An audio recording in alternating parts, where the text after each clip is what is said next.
Good morning. Welcome to the County Seat. I'm your host, Chad Booth. Recently, we've heard a lot about transparency in government, particularly at the federal level. People have been unable to find out information about what's going on, and they feel like things are being kept from them. Not so much of a problem at the state, but we have laws in place that help that process. It's called GRAMA, G-R-A-M-A, and it stands for the Government Records and Management Act. Today, that's the topic of our discussion. We are going to find out how it impacts you, both as somebody seeking information and as you being part of the information someone seeks. We'll get to that a little bit later. But we want to start by bringing you up to speed on exactly what GRAMA is, how it is applied, and to do that, we're going to visit with Terry Wood. Thanks, Chad. We've all heard about transparency in government, but do you know what that actually means? Well, for many citizens, it means access to public records and documents so that our elected officials can be held accountable. Now, on the federal level, we have the Freedom of Information Act. On the state level, municipal level, and county level here in Utah, we have GRAMA. That stands for Government Records Access Management Act. And it allows you to look at government documents. All you got to do is fill out a little paperwork. Let's see. Records are created to document all of the functions of government. So if you think about what does the county do, like the county commission minutes and ordinances, the county clerk handles elections, they record marriages, or the county assessor would have records about property values and tax assessment, and the recorder's office has all of the land records. They're creating records to document what they're doing, and that's how you can think about what records are created. The GRAMA law was passed in 1992 and lays out what records are public, how you get a hold of the documents, and what fees are necessary to open a particular file. The process of making a GRAMA request is easier than you might think, but you do need to know what you're looking for. You would first make the request to the governmental entity that has the record, whichever entity is creating or maintaining the record. And every governmental entity is required to have a records officer to accept and process GRAMA requests. So in order to qualify as a GRAMA request, you have to provide your name and your address and daytime phone number if you have one, and then a description of the record that you want. And in the law it says you have to describe it with reasonable specificity. If you're looking for something particularly old, it may require contacting the state archives. The most popular records we have are probably birth and death records, but then we have a lot of people who come in to look at court records. They want to see probate records, divorces, those kind of things that would document family history. We get people who are interested in legal history, the background on laws that were passed, and so people want to come in and look at drafts of various legislation over the years and listen to the floor debates. Alan shared a couple of pieces of history from the vault of the archives. Birth records from the 1800s in Weber County. Road maps from when Utah was still a territory. A purchase agreement to water rights from Fish Lake in 1889. Photos from the construction of the Capitol, and minutes from the Deseret Agriculture and Manufacturing Society. Each artifact is a look back at our state's history and a reminder of why these government records are so important. It's an issue of accountability, that we know what our government has done, that there's a record, and that there is some place that we can go see that record. And that's what the archives is all about, is preserving that record and making sure that government is accountable over the long term to the people. Of course, we all want our government to be as transparent as possible, and here at the Salt Lake County offices, that was pretty easy. Thanks to acts like GRAMA, we can go through the looking glass and see what's going on in the seats of power in our cities, our counties, and our state. For the County Seat, I'm Terry Wood. Thanks, Terry. Well, now you have an idea of how GRAMA works and how you can work that system. When we come back, we'll find out what kind of impacts it has on you as part of a record database. We'll talk to our panel of experts when we return on the County Seat. 149 million years in the making, dinosaurs once roamed this land. Now they're found at the Dinosaur National Monument. Let's take you beyond the bones. We call it Dinosaur Land. You'll find it offers adventures and sights not seen anywhere else in the world. Come to Dinosaur Land, Vernal, Utah. You'll want to stay forever. The dinosaurs did. Kanab, base camp for your southern Utah adventures.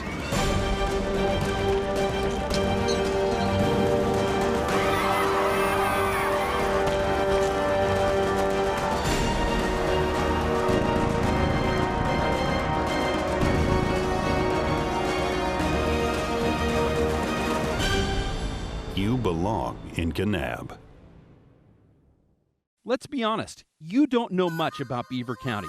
Well, let me tell you about it. It's the birthplace of outlaw Butch Cassidy and inventor Philo T. Farnsworth. Some of the best skiing in Utah is at Eagle Point. You've got camping, Canyon Breeze Golf Course, Crusher and the Tushers, Beaver Territorial Courthouse, snowmobiling, renewable energy, Pioneer Car Show, Squeaky Cheese, Ghost Towns to explore, best water in the country, Paiute ATV trails, Old Frisco Kilns, horse races, hunting, fishing, and it's a good place to live. Beaver County, mountains of fun. I could tell you more, but why don't you come and see it for yourself? Beautiful scene, isn't it? The great wide spaces of the wild, wild West. Hi, I'm Chad Booth, host of At Your Leisure. I'm asking you to support the Blue Ribbon Coalition. Their efforts responsibly preserve access to our public lands. If it were not for the Blue Ribbon Coalition and their efforts, you may not have access to millions of acres of land across the West. This is America's playground, and if we don't do anything, we are going to lose it. Join, participate, and donate. Welcome back to the county seat. We are continuing our conversation today with GRAMA, our all-star panel today. Gavin Anderson, who is the Deputy District Attorney for Salt Lake County, handles GRAMA record requests. And we have Yvonne Christensen, Davis County Record Supervisor. Thank you both for joining us for the conversation today. Appreciate it. Glad to be here. I would like to start the conversation by just asking a little bit about the positive aspects of GRAMA. GRAMA has so many positive elements in terms of making records available on literally any subject to any person for any use. And it's really that transparency I think is essential to people understanding how government works. In the process of doing business, government creates records, and there needs to be an accountability of government to the people. And those records have always been public. Those are your minutes, your contracts, all your financial budget information. All of those records are accountability to the people, and they have always been public and easily accessible. It might not be well known. GRAMA was enacted in 1992. But Utah has been considered an open record state since back before statehood. So GRAMA is not new in concept. How has the electronics and the fact that we're now doing electronic record keeping, how has this changed this paradigm of records access? It's made our job very difficult because now, in the past we identified records. We identified exactly what the record was, what portions were public, what was private, what was protected. At this point it's information. We refer to it as information governance, and people are requesting information. And we are not County Google. We can't just punch a few words in and retrieve everything. But the other part of it is there are data brokers who, when you receive information in mass, it has a dollar value. And so now we are being inundated with requests from commercial entities for those purposes. Well, how does that lead to abuses?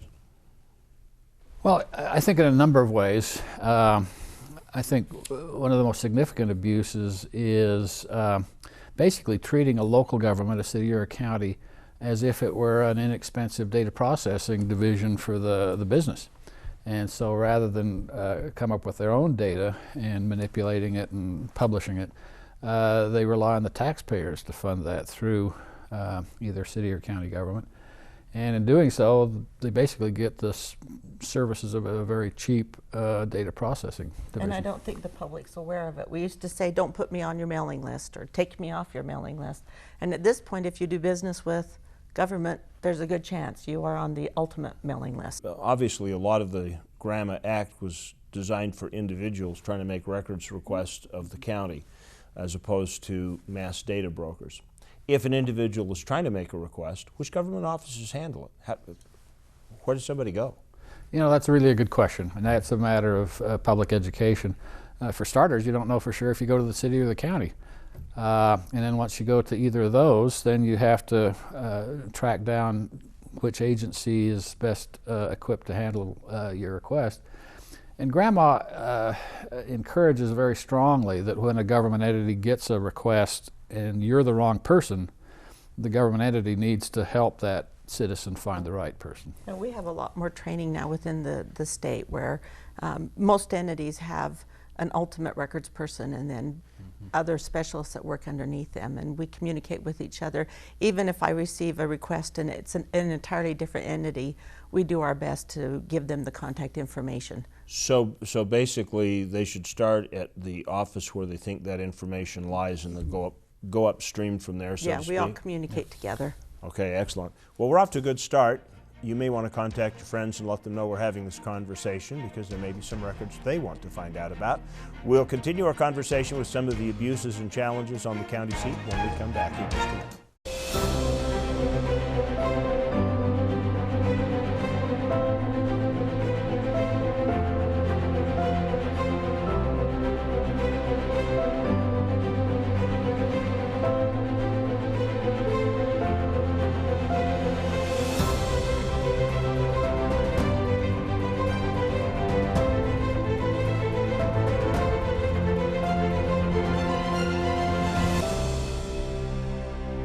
What would you do with an extra day in Utah Valley? Explore the Wasatch Mountains? Snap a family photo at Bridal Veil Falls. Cool off on Utah Lake or the Provo River.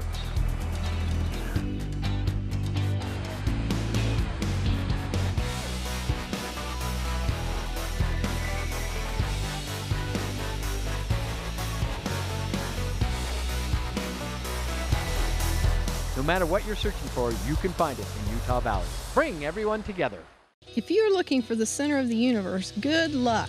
But if you are looking for the center of the off-road universe, look no farther than Paiute County. Hundreds of miles of trails turn your day of riding into a week, a month, heck, a lifetime wouldn't be enough. Explore one of the most famous trail systems in the world, the Paiute Trail. Go rafting on the Sevier River or go boating and fishing at Otter Creek and Paiute Reservoir. Explore Paiute County and discover the magic and beauty of the land where the rainbow ends. Color. It's something that can be seen. But have you ever wanted to reach out and touch it?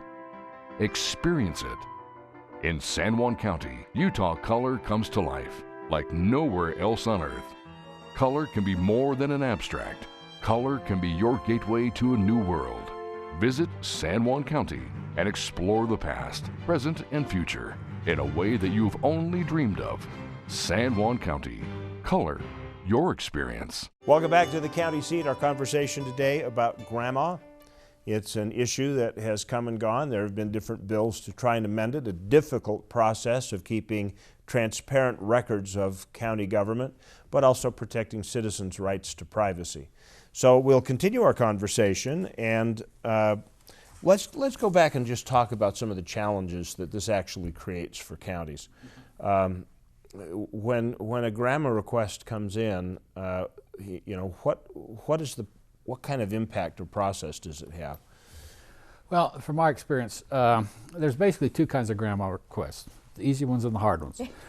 And the easy ones are typically the one where a person can basically at the counter turn around, get something, and either put it in the copy machine or just hand a copy to the person. We get those by the thousands, and nobody keeps track of them because they work very quickly and simply. Even the private record, they show their ID, Yeah. you give them their private record. The hard record, the hard response or GRAMA response is the one where they need you to compile lots of records from different sources over many years, electronic, hard copy, maps, photos, and those ones are a lot of work for the county, and they, you know, basically have to recoup those costs or pass them on to the record requester. And we found that we actually calculated less than 2% of the population of Davis County ever submits a GRAMA request. So at this point, my office is 3 individuals, and our responsibility is the preservation, the scanning, indexing, access of records, the complete maintenance of all of the county records.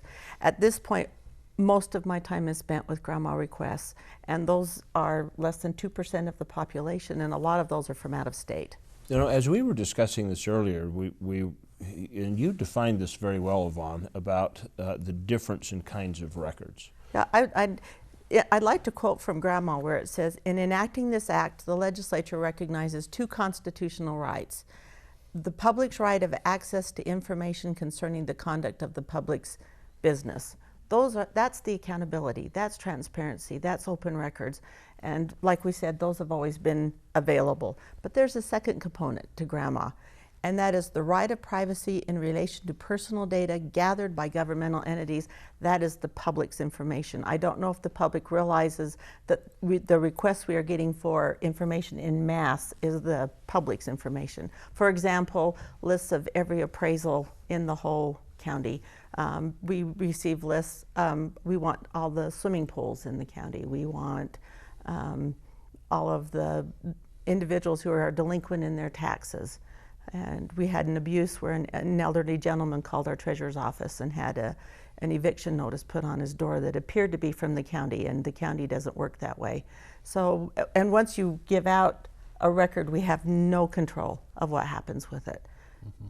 When you have these mass data things coming, you're actually providing this information at cost. What do these other people do with it? They manipulate it and sell it. For example, your appraisal information, they can break down years your house was built, if you need your roof replaced, your siding, your windows, the swimming pool, licensing your dogs, all of those put you on the ultimate mailing list. And that applies to almost every county agency. The obvious ones are marriage licenses, because there's people who have businesses related to marriage. Dog licenses, there's obviously a lot of dog businesses out there. Parks and Rec, fine arts. Almost anything a county does could end up being a commercial mailing list source. Obviously, this puts a big strain on the county. It throws a lot of information out there. We've touched on the impact that it has on citizens. What other risks or things should citizens be concerned about? Some people end up being concerned about is they'll send a communication. It might be a letter, it might be an email to an elected official, and they'll have the idea that somehow that's just between you and I. And it doesn't necessarily become public.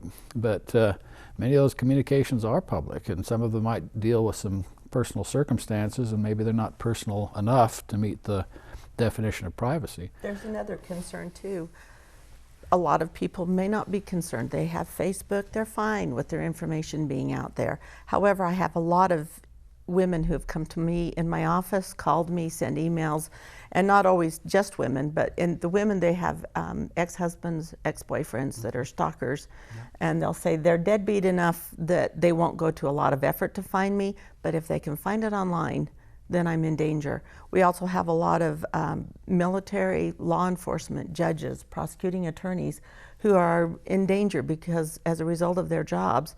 And we even have a process to attempt to protect their information, but it's becoming more and more difficult if this information's already gone out en masse. There are some privacy interests, specific privacy interests built into GRAMA, and they are for the most part pretty good. They talk about the kinds of things that most people would consider private, like medical information or financial information, eligibility for welfare and those kinds of things.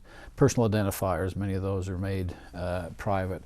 But it's incomplete, and as Yvonne's mentioning, especially when you get into property records of the recorder's office or the treasurer's office, people can track down home addresses and things like that really quite easily. And that's too bad, because it's the nature of a recorder's office that people need to be able to do that. But it's certainly a potential abuse. Well, and with our personal identifiers too, we had the voter registration lists that have always been public, but they have a high price tag on them. But recently, it was in the news that, and we've tried for many years, as the clerk's offices have attempted to remove birth dates off of the voter registration list. And recently they were published online. And since then it's been removed, but that's putting the padlock on the gate after the animals got out. So. Well, I can think of a lot of information that's more important than my birth date being out there. Well, I'll tell you what's scary is if you have someone's name, their address, you have their birth date. Another public record is petitions with your signatures, Sure. and It's all it needs is social, and they've got your identity. Yeah, those are the three critical personal identifiers: is birth date, address, and Social Security. Has the legislature thought about this? I mean, obviously this could become a really major problem. Well, yeah, and they've been active in some ways. For instance, Yvonne mentioned judges and police officers and prosecutors. There is a provision in GRAMA that allows people just in those three occupations to come into the recorder's office, the assessor's office, and have their real property records made confidential. There's still ways to get around that, frankly, just between you and me. But there's other folks that aren't. It's no longer just between you and me. This program is way worse than GRAMA. We do a disclaimer. We say we do the best we can. We do the best we can. And, but there's lots of professions where that simply doesn't occur. A military person, an ex-wife with a difficult divorce, those kinds of things. Wow. Well, what I think we're going to do right now is we're going to take a break. We're going to invite you to join us on the other side of the break. We'll come back and we will look forward to give you some tips on what you can do to protect yourself, and we'll look at perhaps what some legislative suggestions might be to improve it. We'll be back with our topic of GRAMA on the county seat in just a minute. There is a place where looking out means looking in, where an impression lasting only a few seconds will be imprinted on a life forever, where courage is forged and innocence rediscovered, where remembering is rewarding and forgetting unforgettable. There is a place where truth is felt and where seeing is believing. There is a place. There's a little place on a Utah map where I was raised, where my heart's at, where the sagebrush grows wild and high, and the stars come out at night. Oh, there ain't nothing like being raised in the basin with a Ute reservation, skiing starvation, that Duchesne County life. What do you picture when you hear Rich County, Utah? Bear Lake adventure? Snowmobile action, pristine skiing, spectacular solitude. Well, if that isn't what first came to mind, then you just don't know Rich County. The Bear Lake Monster Polar Plunge, snowmobiling Monte Cristo, ice fishing Bear Lake, skiing the backcountry, fishing at the Cisco Disco. Come and find out what you never knew you were missing. Rich County, Utah. The Utah Farm Bureau has always been there to fight for the needs of its members, with discount programs on items ranging from vehicles and ATVs to health and wellness. The membership fees aren't big, but the results are. We've been around since 1916, and we're not leaving anytime soon. Utah Farm Bureau. We work for those who work to feed the world. Welcome back to the county seat. We are talking today about GRAMA, what it is, how it works, some of the challenges that come with it, and we are going to wrap up by just a little educational session here. How can people protect themselves from too much exposure to their personal data? What are some of the things individual citizens can or should do? Well, that's a hard one, especially when you have to interact with the government. For instance, if you own a dog, you have to get a dog license. There's some indication in the law. There's a decision out of the State Records Committee that says if you're forced to go to the government to get a benefit, like a dog license, then that information doesn't have to be public. So that's one thing, is to be aware of what kinds of things are going to end up in the public sphere and be prepared to accept that. I think the other thing is just to be educated about GRAMA, about how it's used, and realize that there's some things you just can't change very easily. And at this point, I recently attended a transparency meeting, and those that were making the decisions felt the public had no concerns about their information being out there. And if the public does have concerns, they should contact their legislators. I also want to just throw in something with GRAMA. There's some parts of this job that's a delight. Received a request from someone that was celebrating their father's 80th birthday and wanted to have an old photo of the home he'd grown up in. And with a little bit of research, we were able to find the photo and scan it. Individuals that need to claim unclaimed funds, they have to prove that they resided at a certain residence in 1977. And we pull up an old microfiche and we find that information. Estate decisions, they have to know information. And we absolutely love to provide the information to the public. We consider ourselves the caretakers of the records, and it's a joy to provide the records to the public. And if we didn't have GRAMA, and it just didn't exist, and we were working off of something prior, are some of these requests that people make, is it conceivable that they would not have access to the records that pertain to them even without it, or would it just be that it's a gray area? Yeah. Well, you have to have a long memory, but unfortunately mine gets shorter by every passing day. Our records law started in the 1860s. We had privacy and public identified in the 1860s. Yeah. And you know, GRAMA, I think GRAMA doesn't make a lot of substantive changes in what the law was before GRAMA. It's just that it's far more detailed than it ever was before. And so sometimes we'd have to go to case law to see what the specific details were. And there was a standard in the old case law that before GRAMA that said the government shouldn't give out records that, according to normal societal norms, people would consider embarrassing. You know, and that's not a bad standard, but it's pretty... Our term now is invasion of privacy. Yeah. If you consider it an invasion of privacy, but GRAMA's very gray. An unwarranted invasion of personal privacy, yeah. So if you have a warranted one, that's exactly get a warrant, you can invade your privacy. That's exactly the point, Chad. If the invasion is clearly warranted, that becomes a balancing test. What's warranted and what's not. Where could we go from this point forward, in your opinion? Because you guys work with it every day. What would make the system better? Well, real quickly, I think the legislature could examine a bill that when you've got a record that has a genuine commercial value, fair market value, in other words, you could go out to PetSmart and find out how much a customer list cost. And you could go to the county animal services and find out what a customer list cost. And if those were more or less equal, then some of these big commercial businesses wouldn't be relying so much on county government. They'd be going to the private sector for those kinds of products. In a way, you're actually competing with the private sector. That's exactly right. Well, folks, thank you so much for joining us, Yvonne, Gavin. We appreciate your being here on the county seat. We appreciate you inviting us into your home every week. Remember always that local government is where your life happens. Don't just be an observer. Be involved and be part of the solution. Tell your friends about County Seat. We enjoy your comments. We would welcome them on our social media. You can go to our website and find out all the details there. We'll see you next week on the County Seat.